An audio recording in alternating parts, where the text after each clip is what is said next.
Buenas noches, Miguel Ángel. Me da mucha alegría entrar en contacto contigo y compartir en este espacio tuyo, en este en vivo, de manera que con la mejor disponibilidad posible para compartir contigo este día. No, muchísimas gracias, padre, pues por aceptar la invitación. Pues desde el primer día que le escribí me dijo, Miguel, sí, vamos a hacerlo. Pusimos la fecha, pues y gracias a Dios que se pudo dar. Así que pues todas las personas que están conectadas, vamos a darle la bienvenida como el padre se lo merece. Vamos a escribir todos en los comentarios, bienvenido, padre Norberto, Dios lo bendiga. Vamos a escribir en los Gracias. comentarios. Bienvenido, padre Norberto, Dios lo bendiga. Padre, antes de empezar con la transmisión, ¿podría ser una oración? Bueno, pues recemos diciendo en el nombre del Padre y del Hijo y del Espíritu Santo. Amén. Amén. A Dios bueno, santo y fuerte nos encomendamos, pedimos su auxilio, su compañía y su fortaleza, que en esta hora en la que compartimos preocupaciones comunes, que este espacio sirva para orientar, para ayudar, para educar y para abrir las mentes y los corazones en el orden al amor, a la fe, a la perseverancia, a la esperanza y a la constancia en la belleza de nuestra fe católica. Todo ello te lo pedimos porque tú eres Dios que vives y reina por los siglos de los siglos. Amén. Amén. Decimos juntos, Padre nuestro que estás en el cielo, santificado sea tu nombre, venga a nosotros tu reino, hágase tu voluntad en la tierra como en el cielo. Danos hoy nuestro pan de cada día, perdona nuestras ofensas, como también perdonamos a los que nos ofenden. No nos deje caer en la tentación y líbranos del mal. Amén. Amén. María Santísima, nuestra Madre, es el camino abierto y seguro, camino expedito que nos lleva a Jesús. A ella también nos encomendamos y le decimos, Dios te salve, Dios te María, salve, María, llena eres llena de eres de gracia. gracia. El El Señor es Señor es contigo. contigo. Bendita tú eres Bendito entre todas las mujeres. Bendito sea el fruto de tu vientre, Jesús. Jesús. Santa María, Madre de Dios, ruega por nosotros pecadores, ahora y en la hora de nuestra muerte. Amén. Amén. Bajo tu amparo nos acogemos, Santa Madre de Dios, no desprecie la súplica que te dirigimos en nuestras necesidades, antes bien líbranos de todo mal, Virgen gloriosa y bendita. Amén. Que el Señor nos bendiga abundantemente en el nombre del Padre y del Hijo y del Espíritu Santo. Amén. Amén. Pues padre, ya para empezar a hablar sobre pues el tema que nos corresponde la noche de hoy y precisamente el título nos lo habla, ¿por qué la gente se va de la iglesia? ¿Por qué cada día hay más sectas protestantes? ¿Por qué a la gente le parece esas sectas protestantes atractivas? Entonces vamos a hablar pues de varios temas, ¿no? Y de hecho, yo siempre cuento esto porque pues obviamente parte de mi contenido pues es mostrar testimonios y he mostrado muchos testimonios inclusive de pastores evangélicos protestantes que a estudiar se hicieron católicos, ¿no? Entonces, cuando yo hago este tipo de videos, hay personas que me escriben y me dicen, pero es que las iglesias evangélicas están llenas de católicos. Entonces yo les digo, sí, padre. Déjame interrumpirte para decir que lamentablemente donde se mete el virus protestante es un virus muy peligroso y muy dañino, porque tristemente la experiencia que yo veo de mucha gente que por diversos motivos sale de nuestra iglesia, que podemos hablar después más al paso sobre los motivos, pero una cosa que me da mucha tristeza a mí es que de pronto se va allí a una iglesia protestante, pentecostal y toda esa larga lista de denominaciones donde cada autopastor, digo autopastor porque cada quien se consagra a sí mismo y se proclama a sí mismo y amanece al otro día diciendo que Dios me dijo, y eso lo refuerza con una cita bíblica y ya forma la iglesia de él, ya tú sabes. Y entonces mucha gente que por diversos motivos, que como he dicho podemos comentar, luego entonces se da cuenta que allí no era lo que le prometían, ni allí era lo que esperaba encontrar. Entonces después, ni allá, porque no era lo que creyó, ni aquí, porque entonces le da vergüenza volver, o si no comienza la gente a saltar de iglesia en iglesia. que van como el que quiere dejar la fuma del cigarrillo que va saltando de marca en marca, ya tú sabes. Y luego entonces se siente avergonzado y demás por no atreverse a volver a la iglesia. Y entonces se queda, lo peor es eso, que a veces yo veo, que se queda la gente un poco como arrencorado, entonces ni allá ni acá. Y claramente lo otro que digo, cuando entra ese virus, te digo que es un virus tremendo.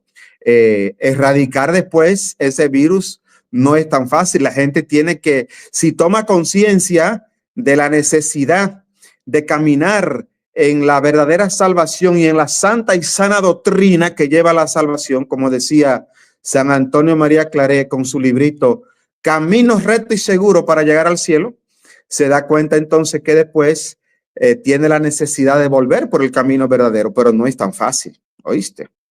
No es Así tan es, ¿no? fácil.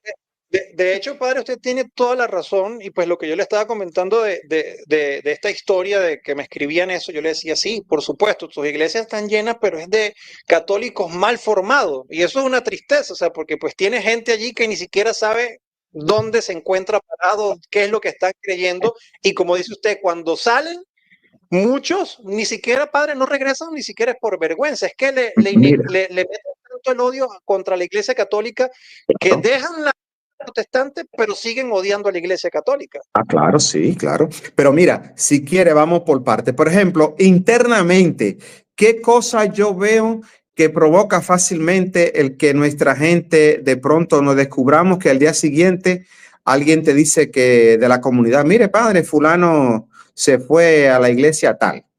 El Sí. primer elemento que yo veo es nuestra falta de elementos para dar un seguimiento más cercano a nuestra gente. Y yo lo explico con un ejemplo sencillo.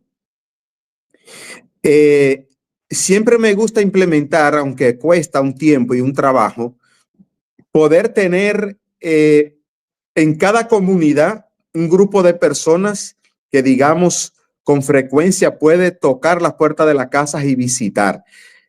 Aquí con Ujú. el tercer Plan Nacional de Pastoral, dentro de las diversas áreas teníamos o tenemos lo que llamamos pastoral de multitudes. Dentro de la pastoral de multitudes hay un área que se llama los mensajeros que llevan la carta mensual a los hogares.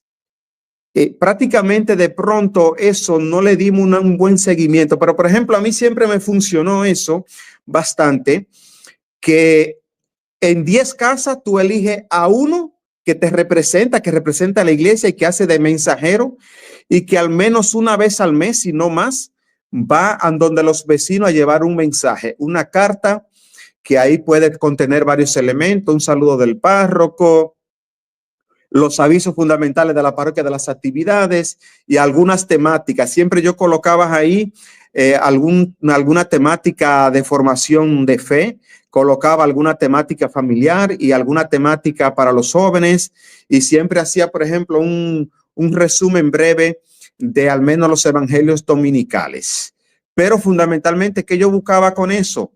Que esas casas, por lo menos una vez al mes, yo sé que me le van a visitar y que ese mensajero, que es el vecino de las otras 9 casas, sobre todo, él se va a dar cuenta y se entera de qué está pasando en cada casa. ¿Tú entiendes?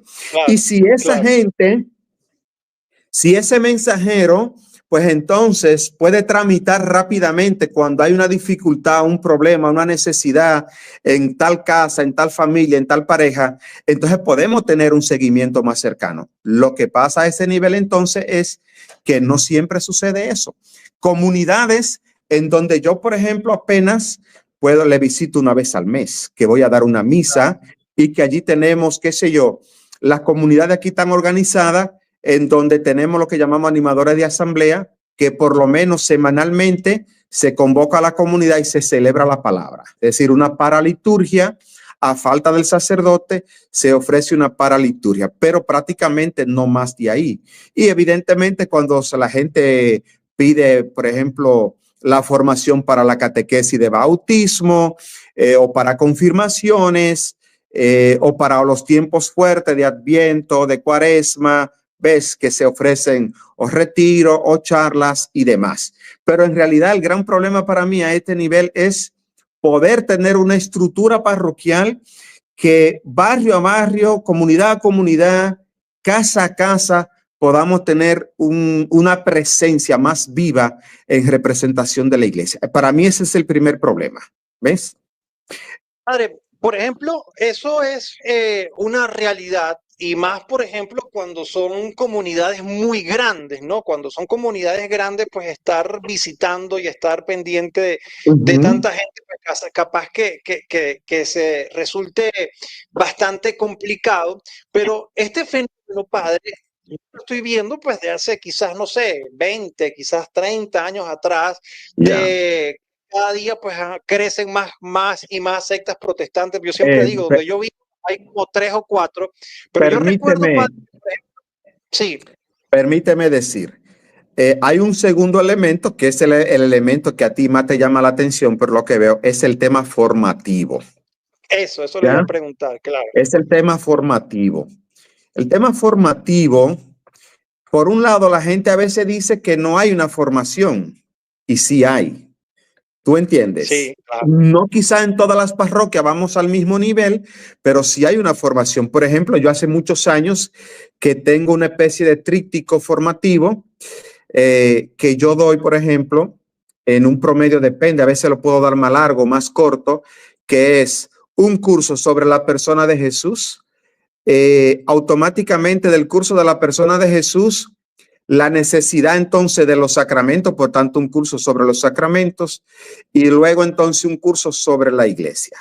Y generalmente esos cursos, cuando yo lo doy bien de lleno, pues le aplico a cada curso 6 meses, ¿ya? Y cuando yo logro, por ejemplo, en la última parroquia que estuve, yo logré bastante una buena formación en esa parroquia de un grupo de gente ahí que yo entiendo, no la mayoría, sino una minoría, pero un grupo de gente que está bien formado y que sabe dónde tiene los pies y que sobre todo es capaz de permanecer en la iglesia y por lo menos mínimamente sabe entender y explicar su fe. Como dice el apóstol Pedro, saber dar razón de nuestra fe. ¿Ves? Naturalmente que ahí está la pregunta si podemos llegar de una manera más amplia. ¿Ves? Si podemos llegar de una manera más amplia y cómo podemos multiplicar comunidad a comunidad con un buen personal que se le forme para que después multiplique. ¿Tú entiendes? Ese es como una especie de práctica que yo he tenido y a la vez siempre sigue siendo para mí un reto. El tema formativo, pues ya sabemos, un católico mal formado, pues imagínate, ya sabemos lo que le pasa fácilmente. ¿Entiendes? Yo miraría esos dos elementos en el orden interno de la Iglesia Católica. Si miramos al orden externo, primero no podemos olvidar que desde los años 60, 70 se ha invertido mucho dinero desde Norteamérica porque se sabía claramente el famoso informe Rockefeller, que cuando hablaba de cuáles eran los intereses que eran obstáculos verdaderamente a los intereses norteamericanos, pues Rockefeller, el informe de Rockefeller dice muy claro quién es el sujeto a batir, la Iglesia Católica, y que desde entonces se ha invertido ingente cantidades de dinero en precisamente pagar aquello, como dice el refrán, divides y vencerás. Divides y vencerás. También hay que saber que lamentablemente también el tema de las iglesias protestantes, es triste decirlo, pero se convierte también en un negocio fácilmente. Porque, por ejemplo, nosotros que no cobramos propiamente el diezmo, sino que dejamos en una especie de libertad, porque el diezmo tiene un fin muy concreto y muy específico, es decir, el diezmo siempre va en orden a las necesidades de la comunidad y sobre todo para los necesitados. Por eso, sobre todo la iglesia que mantiene sus obras sociales y de asistencia, no menos cierto es también que no pone el diezmo como tal, sino que deja en bastante libertad el compromiso de los fieles, como dice el quinto mandamiento de la iglesia, ¿verdad? Ayudar a la iglesia en sus necesidades. A ese nivel nosotros tenemos una manera distinta. En el caso de las iglesias protestantes, ya tú sabes que lo primero es el diezmo, o como a veces vergonzosamente ve uno a muchos pastores que de pronto dicen, bueno, yo quiero orar por ustedes, pero no veo nada en el altar. Me parece, ya sabes, me parece un asunto tan vulgar y tan miserable y vergonzoso que a mí bueno, sería imposible para mí algo semejante. ¿Tú entiendes? Es decir, que hay una serie de elementos ahí fuera que también se ve las iglesias y la fundación de una iglesia como un negocio. El típico muchacho joven que en una iglesia protestante cualquiera, pentecostal, comienzan los compañeros de congregación a decirle que tú predicas mejor que el pastor. Y peligroso eso, porque al poco tiempo el muchacho aparece diciendo que el pastor de él no lleva su iglesia como Dios manda y que Dios le dijo a él. Entonces, Dios le dijo que abriera otra. Claro, el pastor, no recuerdo cómo es, Dante Gebers. Dante Gebers Sí. dice algo muy importante, creo que imagino que tú lo has visto. Sí, yo lo vi. Dice Dante Gebers que el gran problema a veces mucho de las iglesias protestantes, pentecostales y toda la larga lista es que a veces en un mismo barrio tú encuentras 4 iglesias o 5 y las otras 3 son de la primera. ¿Entiendes? Sí. Porque tienen el síndrome y el veneno de la división que comienza con un principio de Martín Lutero, lamentablemente, de las 5 solas. La primera sola es sola escritura.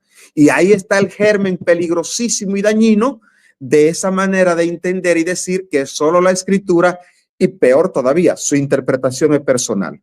Eso es como que olvidáramos que las mismas escrituras judías, si tenemos que hablar de los judíos, la misma escritura judía no se comprende sin la tradición propia, porque claro, en el caso de nuestra iglesia católica, igual también que para la tradición judía, la tradere, es decir, la transmisión oral y el texto escrito forman una misma cosa, no pueden ser divididas. Por tanto que yo no puedo echar, digamos, en el olvido lo que la iglesia ha dicho en otra época o lo que los padres de la iglesia han dicho en otra época. Siempre me gusta decir que si usted quiere saber si está ante una doctrina cierta y verdadera, hay 4 patas. Es decir, la mesa aquí tiene 4 patas.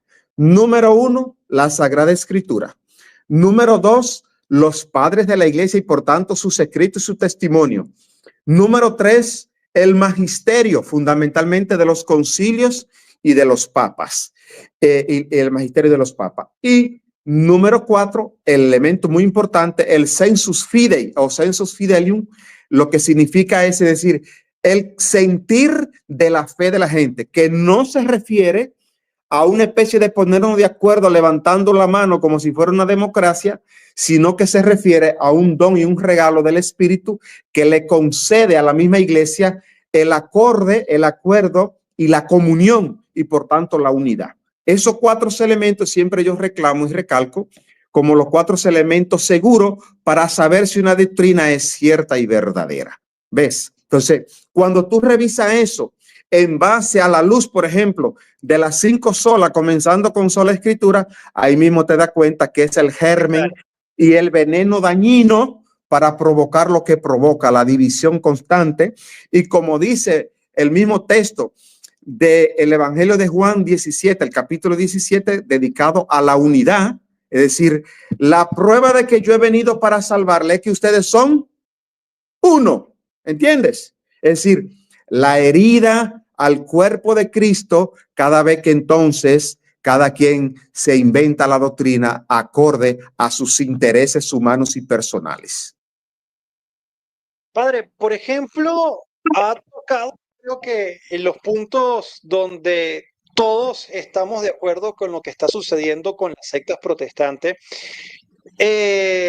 hablando de la formación de primera comunión, ¿no? Que muchas veces nos quedamos con esa formación de primera comunión y más nunca tomamos un libro, un curso, no vamos a ningún retiro y por eso somos quizás presa fácil. Ahora, Padre, el sacramento de los sacramentos, que es lo más grande que tenemos nosotros como católicos, que es la Eucaristía, ¿verdad? Que Cristo se hace presente en la Eucaristía. ¿Por qué hay tantos católicos? Porque es que, mira, a mí me pueden decir lo que sea, pero yo jamás abandonaría la Iglesia Católica porque es la única iglesia que Cristo fundó y donde Él se hace presente.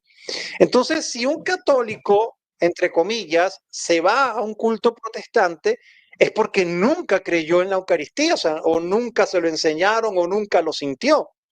Mira, en ese tema, y yo siempre discuto, o digo discuto así, siempre discutimos con el obispo mío, que el obispo mío dice algo así como que si el sacramento, el rito como tal, tiene que explicarse, dice él, que no tiene sentido porque el rito se explica por sí mismo. Y yo Sí, siempre digo, y yo siempre le digo a él que no es, que a mi modo de ver no siempre es así. Porque a veces precisamente la gente no entiende la belleza, la profundidad, la santidad de la Eucaristía. A mí me gusta decir siempre cuando voy a comenzar, que comienzo la Eucaristía, siempre me gusta decir, y para celebrar dignamente los misterios que nos salvan. Bueno, el libro mismo lo dice. sí, Entonces, para celebrar los misterios que nos salvan, es decir, caer en la conciencia de pronto que tú has entrado al ambiente de que indignamente participa de la santificación de Dios mismo. Aquí entramos, por ejemplo, en el tema del domingo. El domingo, el día de la santificación que te santifica. Tú hacerle entender a tu fiel que participe en tu parroquia que él y yo como sacerdote incluso, sin merecerlo, participamos de la convocatoria a la salvación, porque la palabra iglesia o eclesía exactamente lo que significa es decir, los convocados a la salvación en Cristo, es decir, somos comunidad que nos convoca a Cristo. Y por tanto es comunidad santa, porque Él es santo. O sea, claro. comenzar por entender la estructura misma de lo que tú participas, para mí eso es fundamental y siempre insisto. Y muchas veces interrumpo incluso la misma celebración con cláusula media un poco breve para que la gente entienda de qué está participando. Porque Claro, buenísimo, claro. si no pasa como la maestra amiga mía, que me llevó un mandado de otra amiga que ella vio en un salón, que le dijo algo así como que, ay, yo fuera más a la misa, a la iglesia, si la misa fueran más viva y más animada. Entonces, entonces yo le Eso es dije, típico, eso es típico, padre, créame. entonces yo le dije, cuidado, digo, ay maestra, lo que pasa es que ella no ha entendido la belleza y la santidad de la Santa Eucaristía. Es decir, cada gesto, cada palabra, cada acción dentro de la Eucaristía, cada participación activa de la comunidad en los momentos activos que la comunidad participa, si se hace con plena conciencia, oye, mi hermano, es que es una belleza que no tiene fin. Es una belleza que no tiene fin. Cosa sencilla. Imagínate tú, en cualquier parroquia, ¿qué es lo primero que se hace? Leer las intenciones de la misa para decir automáticamente que no celebramos solo, sino que celebramos triplemente la iglesia en tres momentos. Es decir, la iglesia peregrina, la iglesia de la purificación, del purgatorio, como decimos, pero a mí me gusta decir la iglesia de la purificación, y la iglesia de los santos, la iglesia celeste, de los que gozan ya del rostro glorioso de Cristo resucitado. Entender que nosotros no celebramos solo, que celebramos esos tres momentos de la iglesia y que lo hacemos juntos y de una manera solidaria, diciendo esto que han muertos, que creemos que serán resucitados, porque Cristo lo ha prometido, que también celebramos con ellos y expresamos nuestra solidaridad y lo proponemos al inicio de la Eucaristía como intención. Hoy, y todavía no hemos comenzado, Y luego, si hay unas moniciones breves, entonces ya que nos orienta y nos dice qué es lo que vamos a celebrar y cuál será el contenido básico de la palabra ese día. Pero todavía la procesión no ha salido. ¿Y qué significa cuando sale la procesión de, qué sé yo, de los ministros que acompañan al sacerdote y demás sacerdotes celebrantes o diáconos, lo que haya? ¿Qué significa eso? Que la iglesia es peregrina.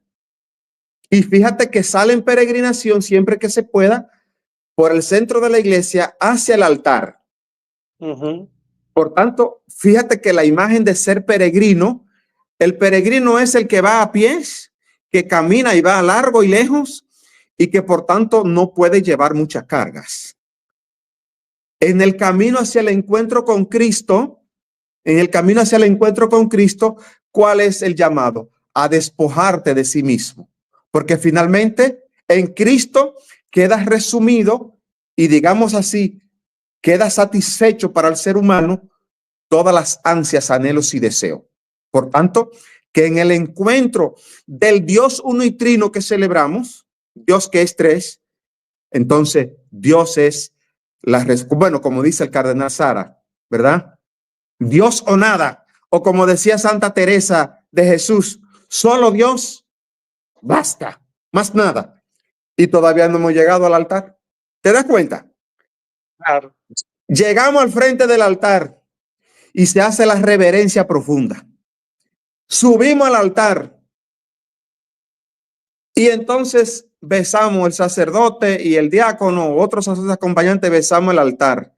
Y ahí hay que pararse en la teología del altar, porque el altar no es el altar, la mesa no es la mesa, es signo y símbolo de Cristo, que es sacerdote, víctima y altar. Y fíjate que todavía el padre, el sacerdote que preside, no ha invocado al Dios uno y trino todavía. Fíjate dónde estamos. Y eso es acompañado incluso con un cántico alusivo que introduce en el ambiente de la perfección, de la belleza tan profunda, inmarcesible, que suficientemente no entendemos, que es un misterio que por más que lo expliquemos nos quedamos cortos y todavía no ha comenzado la misa bien. ¿Te das cuenta? Buenísimo, sí, padre. Es decir, esa un poco a veces mi pena por un lado y mi desazón, que a veces la gente no se da cuenta bien de qué participa verdaderamente. ¿Tú entiendes? Y por eso yo a veces interrumpo para decir, miren mis hermanos, esto es lo que significa, esto aquí. ¿Te das cuenta? Y la gente Pero entonces... falta que se haga más, padre. Falta que se haga más en todo eso. Falta que todo eso que usted dice se haga en más parroquia, que la gente conozca, porque es que tú no puedes amar algo que tú no conoces. Entonces, ese tipo de explicaciones es necesaria, porque es que si tú amas tanto, como digo yo, o sea, ¿cómo yo podría irme a una secta protestante si yo amo profundamente la Eucaristía porque sé lo que es? Fíjate la tristeza de los protestantes. Yo en eso no me corto. La tristeza de los protestantes y de las demás iglesias evangélicas y demás. La tristeza. Finalmente ellos se quedaron con una sola mesa. Se quedaron con la mesa de la palabra. Y peor todavía, entonces, esa palabra que forma parte de la única tradición que compone la Sagrada Escritura y la iglesia, que no pueden ser divididas. Entonces también el peor camino de lo que dijo Martín Lutero, sola Escritura y su interpretación es personal, es decir, finalmente la palabra como tradera y como tradición queda al albur de la interpretación de cada cual. De quien sea, exactamente. De quien sea. Y por eso tú ves que en el final de cualquier culto protestante, sobre todo los cultos pentecostales, que son los más llamativos y que también en nuestra iglesia lo tenemos, sobre todo con el movimiento carismático. La renovación carismática, a la que yo creo que siempre hay que conducir con tacto y vigilar, porque siempre cualquiera que está y forma parte de la renovación, sin animosidad de criticar amargamente, sino que la responsabilidad de un pastor, de un sacerdote, de un obispo, ¿verdad? Es prevenir, ¿verdad? Vigilar, conducir, porque esa es nuestra labor, conducir, claro. Porque en el caso, por ejemplo, y así le pasa a los grupos eclesiales, siempre tienen el riesgo de encerrarse en las propias comprensiones cortas y no ver que la iglesia es una inmensidad a la vez. Es una, pero a la vez es diversa y que todos marchamos, pero hay que cuidar, hay que vigilar, hay que ordenar, ¿tú entiendes? Pero entonces aquí resulta que entonces la gente quiere que de pronto una Eucaristía se convierta en una especie de, ya tú sabes, que quiere que se convierta en una especie de salta para allá y salta para acá. No, por favor, que eso es desvirtuar el sentido y la belleza de la Santa Eucaristía. Fíjate ahí, entonces, Miguel Ángel, que todavía no hemos entrado de lleno en la Eucaristía, todavía no hemos dicho en el nombre del Padre y del Hijo y del Espíritu Santo. Fíjate que cuando yo digo algo así, ya yo debiera quedarme parado ahí. ¿Tú entiendes? ¿Qué significa cuando yo digo en el nombre del Padre? Y para entonces explicar teológicamente y bíblicamente qué significa cuando yo digo en el nombre del Padre, hay que agarrar el Antiguo Testamento entero, porque es la obra de Dios Padre. Y si tú dices del Padre, del Hijo, entonces tiene que comenzar, ¿verdad? Explicando la vida y obra de Jesús, que se reza muy bien en el credo, la encarnación del Hijo de Dios. Hay que comenzar a explicar y no hemos comenzado bien la misa, pues estamos parados aquí todavía o estamos aquí a la altura del pecho, ¿verdad? Y del Espíritu Santo. Amén. Explicar el misterio de Dios uno y trino. Cuando uno estudia en el seminario, propiamente hay una asignatura de las asignaturas de dogmática propiamente dicho, y está esa asignatura que es durísima. El misterio de Dios uno y trino. Y son 2 semestres. Y no sé ahora en el seminario, pero imagino que está igual todavía, que esa asignatura generalmente tiene 3 o 4 horas de clase a la semana. Es decir, que no, hablar del misterio de Dios uno y trino no es poca cosa. El maestro que nos dio dogmática, en este caso, el misterio de Dios uno y trino, era un profesor exigente y durísimo, que toda la semana nos daba un quiz, un examen de 3 preguntas. Y pasarle ese examen al maestro Saco era una cosa difícil, ya tú sabes. Pero es decir, entrar en ese misterio, ojo, que tampoco necesita una explicación tan teológica profunda, pero por lo menos que la gente sepa que entra en algo importante, sagrado, del que no merecemos participar y que sin embargo Cristo es el que, ¿verdad?, ha puesto la fe en nuestros corazones y nos convoca y nos llama a vivir en la unidad de la única celebración, ¿verdad?, que expresa al Dios unitrino y que se nos da en la Santa Eucaristía, verdadero cuerpo, sangre, alma y divinidad de Cristo.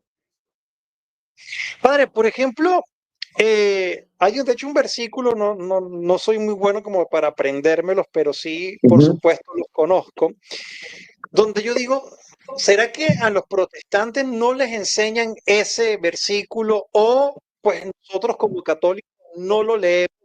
Porque es que Jesús nunca dijo que la Santa Eucaristía, en la última cena, y cuando habló de que su cuerpo era verdadera comida y que su sangre era verdadera bebida y que todo aquel que comiera... Este es mi cuerpo, esta es mi sangre. Y como dice el texto, tomen y coman, tomen y beban. Y haced esto en conmemoración mía. No en memoria mía, como a algunos curas incluso se le escapa. No. En conmemoración mía, que significa esencialmente volver a realizar el misterio en ese momento. Claro. Volver, el misterio vuelve a realizarse, el milagro vuelve a realizarse en ese momento. ¿Entiendes? Por tanto, sí, que no es como entienden los protestantes, lamentable y tristemente, que la Eucaristía es como una especie de, para recordar y como un símbolo ahí. No, es que es más que eso. Es que más que eso. Es volver a realizar el misterio de la salvación en Cristo, el sacrificio de Cristo. Es eso, volver otra vez. Y por tanto es una lástima que esas otras iglesias pues no tienen la segunda mesa. Es decir, por eso yo siempre me gusta decir de la mesa de la palabra a la mesa de la Eucaristía. Y por eso nuestra Eucaristía está bien definida. Las dos grandes partes de la Eucaristía, ¿cómo es que decimos? Liturgia de la palabra y liturgia de la Eucaristía. ¿Entendés? Está bien definida y cada una de esas partes está bien también, incluso bien distribuida. Por ejemplo, a mí me da mucha lástima que incluso muchos sacerdotes comienzan a veces a introducir y a decir cosas que no están en el libro litúrgico.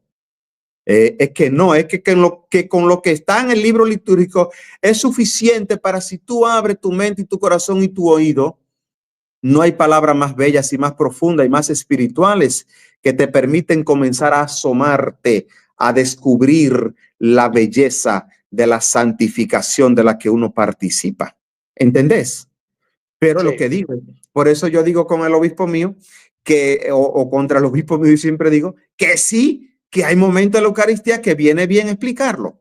Incluso, por ejemplo, claro.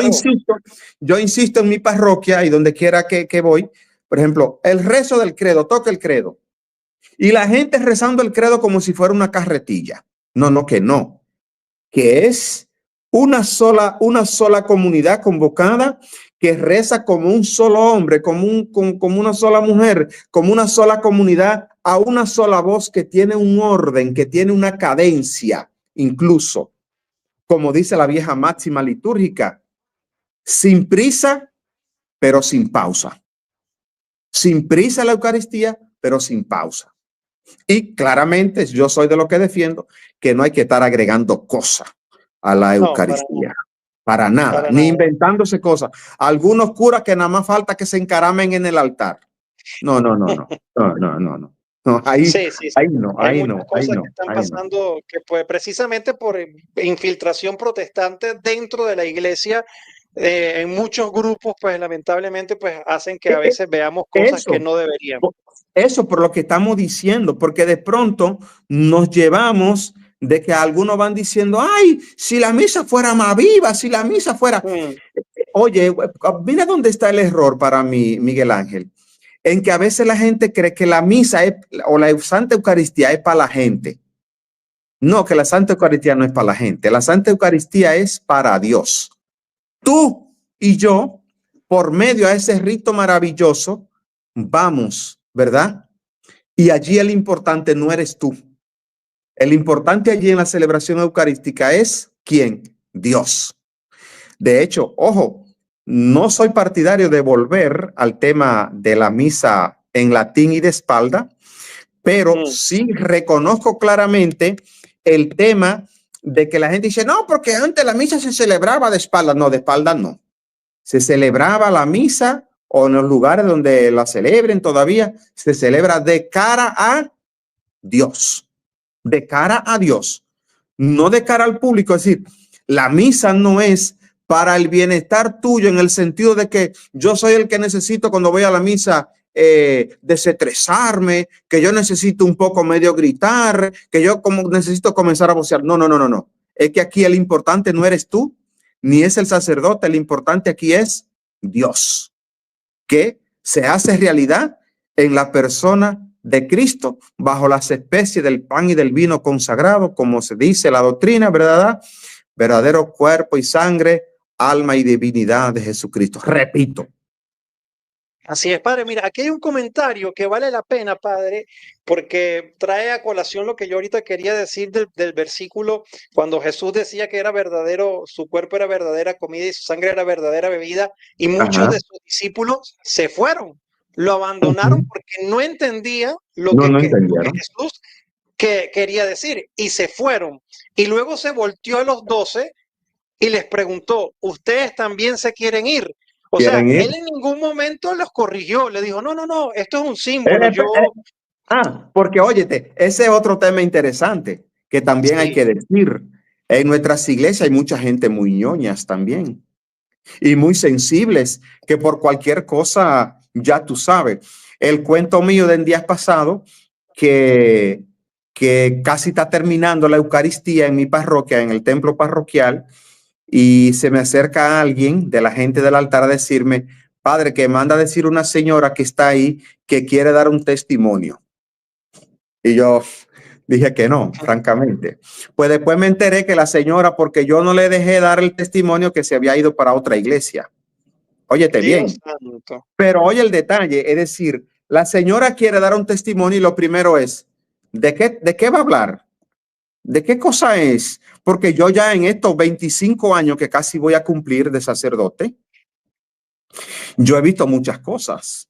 Yo en la iglesia de pronto he tenido que ver, de pronto que a alguien le han dado un micrófono para dar un testimonio y en vez del testimonio, cuando viene a ver, se ha armado un problema ahí porque viene y trata un tema que a lo mejor era de carácter personal de ella o de una dificultad de ella y otro fiel de la iglesia que no viene al caso. ¿Entendés? Se ponen a Entonces, vender algo indebido. O sea, yo he visto también ah, cosas. yo he visto muchas cosas y yo he visto en comunidades que yo he dirigido, que yo llegué una vez a una comunidad cuando yo fui a vivir a Austria por temas de estudios. eh, Llegué a una comunidad latina, me dijeron, padre, para que usted nos colabore ahí con esta comunidad hispanoamericana, colabórenos ahí. Y en la comunidad en ese momento había una división muy grande y parte de la razón por la que había una división era porque habían sus grupitos dentro de la comunidad y entonces había gente que al final de la misa agarraban el micrófono incluso para aclarar cosas personales. Oye, que no viene al caso, ¿entendés? O que yo tuve una revelación. No, la iglesia no está opuesta a las revelaciones, pero cuando alguien dice que tiene una revelación, la iglesia tiene muy claro desde el punto de vista teológico que eso es un asunto del orden personal e interno. Claro. Que Punto, interno. por ¿Ya? cierto, en muchos grupos se ve eso ahora, ¿no? Hace poco alguien me escribió, mira, que un hermano te mandó a decir que Dios le dijo esto sobre tu hija. Y yo, a mí no me estés diciendo nada de eso que yo no. O sea, en muchos grupos se ve eso hoy en día Mira, también. a mí me gusta decir, yo siempre repito muchas veces aquí en la iglesia mía y en diversos lugares, que yo le digo a la gente, cuando alguien diga que Dios me dijo, ahí mismo yo no le digo, embuste, que no te dijo nada. Porque ya la revelación te está dada y es en el texto sagrado de la Sagrada Escritura con sus 73 libros. Punto. Exactamente. Si tú quieres, puedes decir algo desde el orden espiritual y que tú interpretas tal cosa del texto tal, pero no que me venga tú a decidir que Dios me dijo. Embuste tuyo, que no te dijo nada. No, que no. Así es, padre. Pero, padre, ¿será que también otra de las cosas, porque pues ya hemos hablado de la formación, ya hemos hablado de quizás pues falta de pues entrar como más en contacto con la comunidad, pero Más seguimientos a la gente, más o el cercanías a la gente. sí, el sentimentalismo, porque mucha gente busca eso, inclusive dentro de la misma iglesia, no, tienes que ir para donde el cura tal, que ahí tú sí sientes la unción. El Eso espíritu. se da muchísimo. Que, mira, yo sí es verdad que entiendo también, es decir, yo no soy opuesto propiamente dicho a eso, porque en un periodo, digamos así, de la niñez en la fe, pues a lo mejor eso ayuda. Es una especie de camino de entrada. Yo he pasado por ahí, por cierto. Ok, Todos, creo. entonces ya, es un camino de entrada que yo no lo veo mal, siempre que se vea como un camino, pero después quedarnos ahí no. Tenemos que Claro. pasar a un proceso de formación, de maduración en la fe, de testimonio en la fe, es decir, pasar a una fe un poco más adulta, ¿entendés? Naturalmente, yo entiendo que la gente nuestra tiene tantos problemas, tantas dificultades, tantas presiones, que es verdad, necesita un espacio como para desahogarse, tú sabes. Y si le dan rienda suelta en cierto espacio de la vida eclesial, como por ejemplo las oraciones carismáticas y demás, bueno, pues está bien, pero que también eso tenga un poco de un cierto orden, ¿entiendes? Porque a veces uno ve grupos que prácticamente es una extravagancia, ¿entiendes? Mm. Yo siempre digo aquí que yo conozco muchos sacerdotes aquí que son muy famosos en el ámbito carismático y ese asunto. Y yo siempre hago distinción de un sacerdote a otro. Y yo digo, mira, a mí me gusta más fulano porque fulano es una gente más moderada, más cuidada, más estilizada, no anda utilizando una especie de lenguaje para asustar a la gente, porque también ese es otro tema. Yo como sacerdote por la formación que tengo y la experiencia que tengo, tampoco tengo por qué abusar de la debilidad y de la debilidad formativa de la gente. ¿Entiendes? De hecho, hay un documento que va a salir ahí precisamente para el tema de los abusos que tienen que ver con el abuso psicológico dentro también de la iglesia. ¿Ah? Grupos dentro de la iglesia en donde hay uno que dirige o dos o tres que dirigen que tienen prácticamente en una especie de manipulación y secuestro y en cierta manera, como se dice ahora, de una especie de casi un abuso de autoridad sobre esta persona y un dominio total. Como secta dentro de la iglesia. Claro, y va a venir un documento ahí sobre eso, fuerte sobre ese tema, para que los obispos vigilen bien de cerca.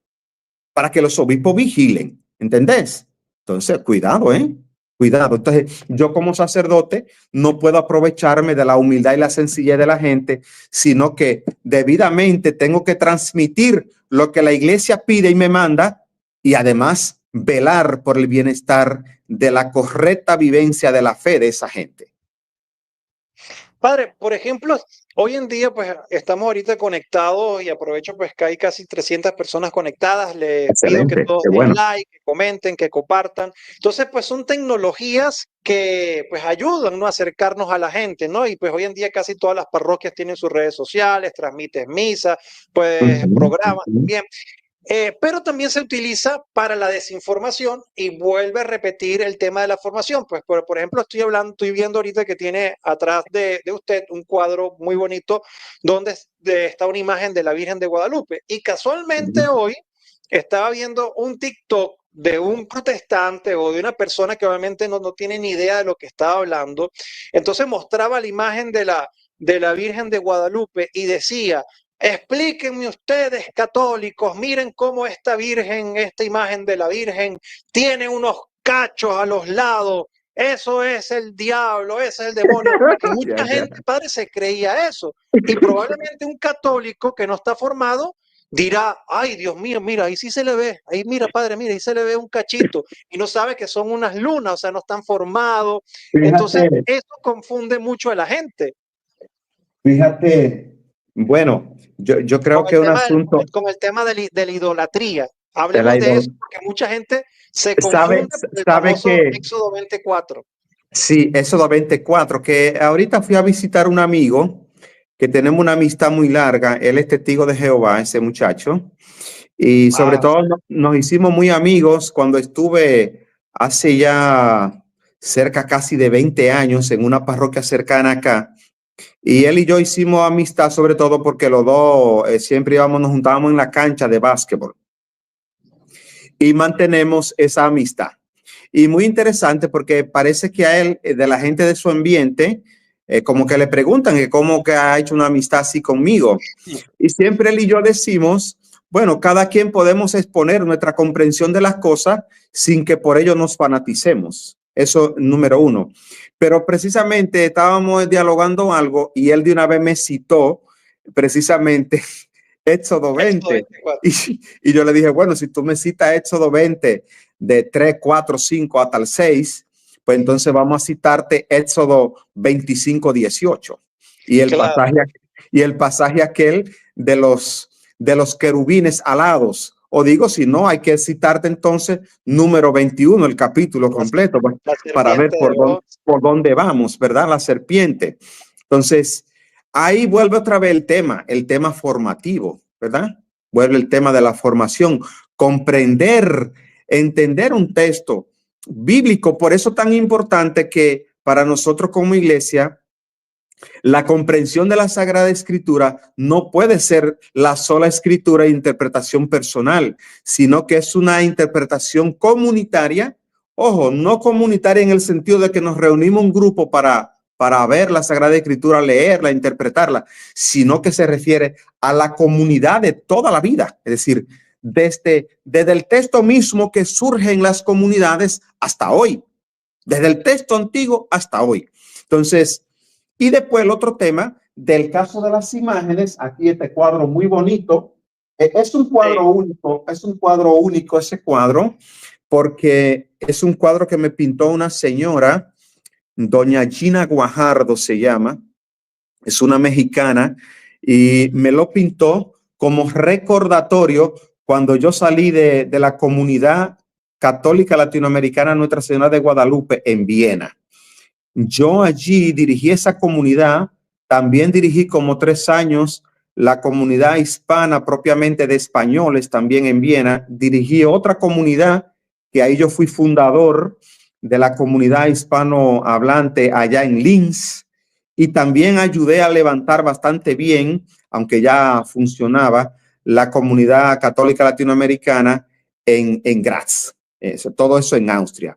Y entonces cuando me retiraba, que regresaba a República Dominicana en 2016, la comunidad me sorprendió, sobre todo con esta señora, pintándome ese hermoso cuadro, porque la comunidad se llama así, Comunidad Católica Latinoamericana Nuestra Señora de Guadalupe, y después aquí están todas las imágenes de las demás advocaciones que en Latinoamérica o en Hispanoamérica, como correctamente debe decirse, se celebran. Entonces ahí tú tienes arriba la imagen de Nuestra Señora de las Mercedes o de la Merced aquí en República Dominicana, que es la patrona nacional. Y después tú mira aquí mismo San Martín de Porres para los peruanos, ¿verdad? Sí. La Inmaculada Concepción de María para los nicaragüenses, la imagen de Nuestra Señora de la Altagracia para los dominicanos también.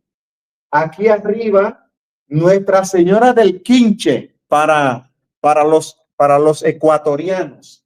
Aquí Santa Rosa de Lima, primera santa de América, de Hispanoamérica, muy importante para los peruanos también. El Divino Niño, muy importante para ecuatorianos, colombianos también, muy importante para ellos. Aquí entonces, esta imagen de esta parte acá, no sé si se ve, es la imagen del Señor de los Milagros para los peruanos. Cuando yo llegué a Viena, me hablaron de que le celebraron una misa el Día del Señor de los Milagros al final de octubre. Los peruanos acostumbran, a que salen con la imagen del Señor de los Milagros los 4 domingos de octubre. Sobre todo en Lima, una cosa increíble, yo no conocía eso. En Lima prácticamente se tiran 1,5 millones, 2 millones de gente a la calle cuando se saca el Santo Cristo. Sí, una cosa increíble. Yo me quedé sorprendido. El Santo, que es en el terremoto de 1511 en Lima, que nada quedó en pie, solo quedó una pared donde se reunían unos esclavos negros, que una pared que tenía precisamente esa imagen pintada, y por eso se conoce en Perú como el Cristo de los Milagros o el Cristo de Pachacamilla. Es decir, la fe expresada bajo diversos momentos, imágenes y realidades en la vida de la iglesia. Y todo eso en la comunidad que yo estaba, pues constantemente eran las celebraciones en diversos momentos. Por eso ese cuadro lo aprecio tanto, porque es un cuadro único y que además fue pintado de manera exclusiva para mí. Qué bonito. Como recuerdo del servicio en la comunidad.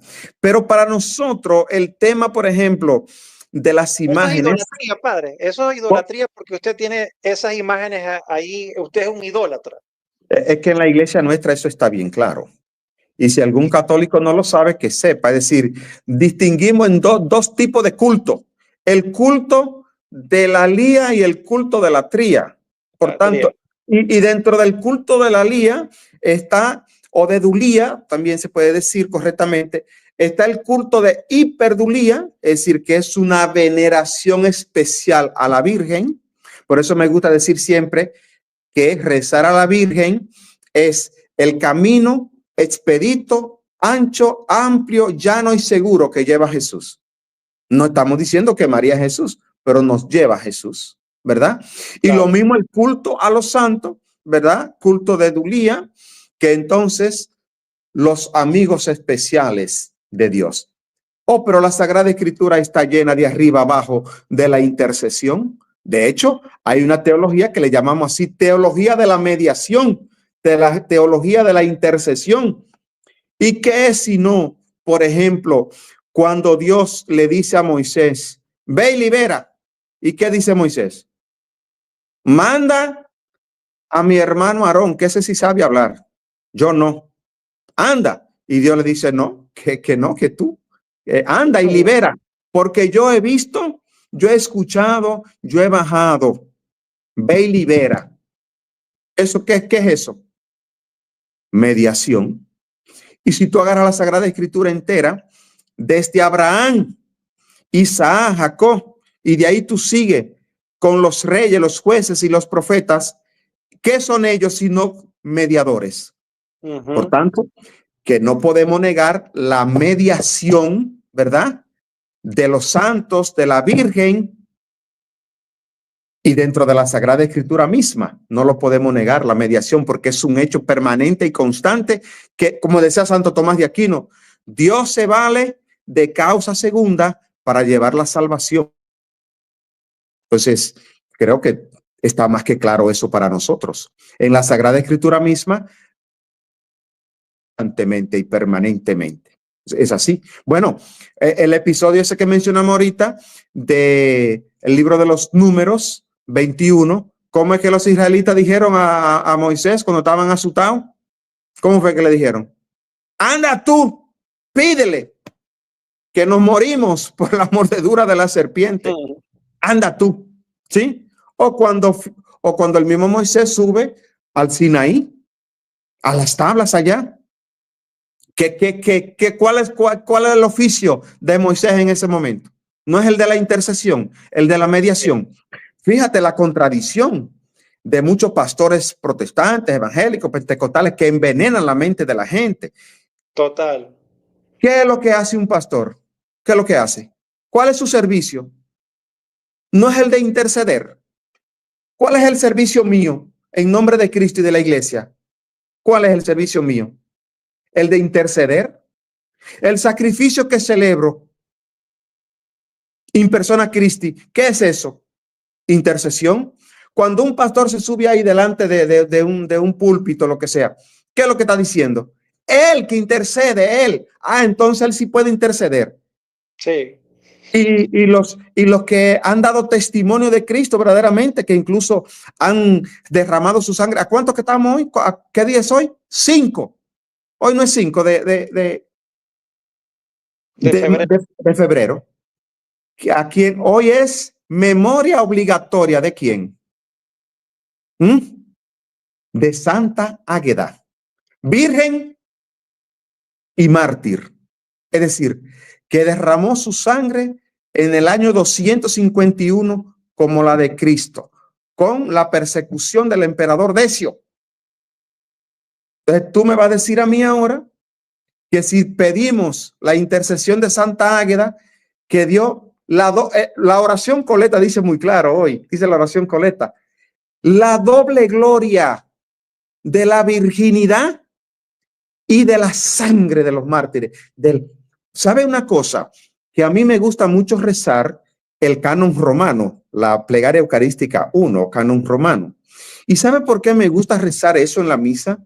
Fundamentalmente porque menciona la lista de los mártires. ¿Sí?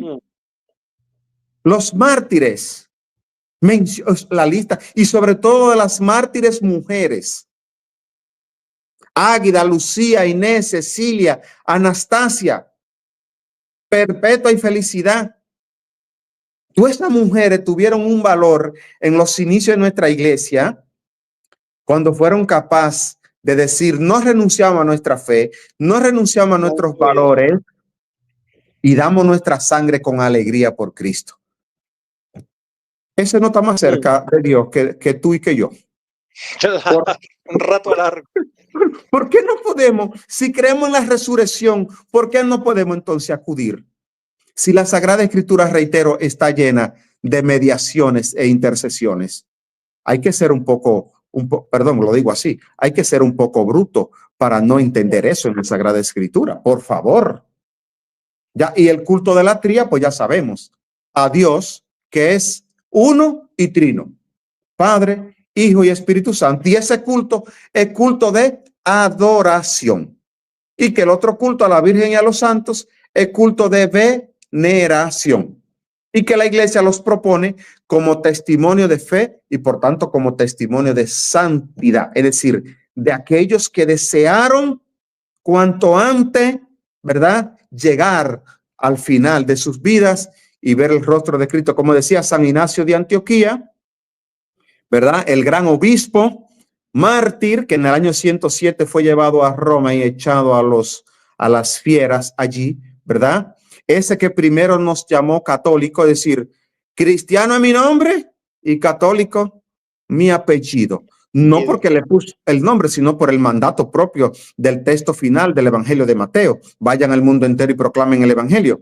Es decir, ese gran hombre que dio testimonio de Cristo y que además dejó ¿cuántas cartas? 7 cartas que finalmente no pasaron a formar parte de la Sagrada Escritura, pero que cuando tú la lees no tiene ninguna diferencia de las cartas de Pablo. O cuando tú lees la Didache, que no pertenece al canon propiamente dicho, pero que es igual cuando tú estás leyendo un texto del Nuevo Testamento, tan sencillo como eso. ¿Tú entiendes? Entonces, que vengan a confundirnos. Yo creo evidentemente que esto hay que decirlo más. Eso sí, yo estoy de acuerdo. Finalmente, yo me atrevería a agregar un poquito más, y es que yo creo que a veces en cosas que son básicas las hemos ido olvidando. Yo tengo una pequeña hoja, perdón, yo tengo una pequeña hoja que hace mucho que yo la tengo, la preparé, que yo le llamo el contenido básico de la doctrina católica. Contenido básico de la doctrina católica. ¿Y cuáles cosas yo pongo ahí? A la cosa sencilla, que la gente aprenda a hacerse la señal de la cruz correctamente, asignarse, que la gente sepa rezar el acto penitencial, sea la fórmula larga o si el sacerdote usa la fórmula corta, pero la fórmula larga del yo confieso. Que la gente se sepa la doxología, decirlo bien, decir correctamente gloria al Padre, al Hijo y al Espíritu Santo. O que la gente se sepa correctamente rezar el Padre Nuestro o la Ave María. ¿Sí? Esas cosas básicas. Y no se diga si tiene que rezar el credo, o al menos el credo que a mí me gusta más, y que en Hispanoamérica rezamos siempre el credo niceno-constantinopolitano, el credo largo, como decimos, ¿verdad? Porque para mí ese es el credo que exorciza los errores históricos de la fe de la iglesia, es decir, la herejía, hay que decirlo claro. A mí me gusta ese credo por eso, porque ese credo exorciza siempre la herejía contra la fe. La herejía se refiere a no esa que enseña algo falso totalmente, sino que desvirtúa la enseñanza. Es decir, dice media verdad y media mentira. Y no hay cosa más peligrosa que eso, porque es la confusión, ¿entiendes? Pero después hay cosas tan básicas que a veces los mismos curas le hemos dado la espalda.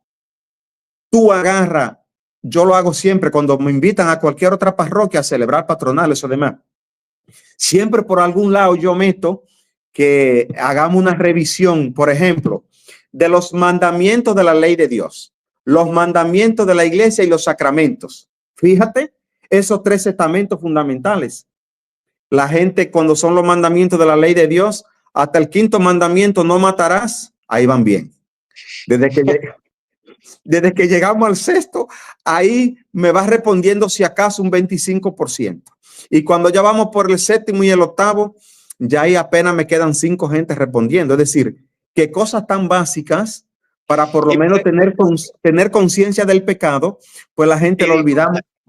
Disculpe que lo interrumpa aquí, padre, porque es que hay alguien, o sea, se crean unos mitos, pero porque lo interrumpo porque usted está hablando de los 10 mandamientos y aquí alguien dice, hay una gran una diferencia de información espiritual entre la Biblia y el catecismo. Al estudiar la Biblia llegas a conocer verdades que la Iglesia Católica te oculta. Por ejemplo, los 10 mandamientos. ¿Será que dice que la Iglesia oculta los 10 mandamientos y que el catecismo no tiene nada que ver con la Biblia? Dios santo. No, pero a ver. ¿Qué no saben los protestantes que la Biblia se la dio a la Iglesia Católica? No, pero no solo eso. Está diciendo otra cosa muy grave. O sea, él cita de pronto al catecismo, pero no conoce para nada el catecismo. Sí. Porque una gran parte del catecismo está precisamente dedicado a explicar la moral católica, comenzando con los mandamientos, mandamiento por mandamiento. ¿Entendés? Entonces, imagínate tú Tú le preguntas a la gente los 10 mandamientos y la gente a veces ya no lo sabe bien. O, por ejemplo, peor si tú le preguntas los mandamientos de la iglesia, que son 5. Y ahí ya yo no le pido que los repitan conmigo porque prácticamente quedan, como decimos aquí, reprobados, quemados, quedan. ¿Ya? ¿Qué sé yo? Asistir a misa todos los domingos y fiesta de guardar. Confesarse por lo menos una vez al año o cada vez que consideremos que hemos perdido la gracia actuante. Cosas así. O comulgar por Pascua de Resurrección o cada vez que tengamos oportunidad de participar de Eucaristía. El tercero.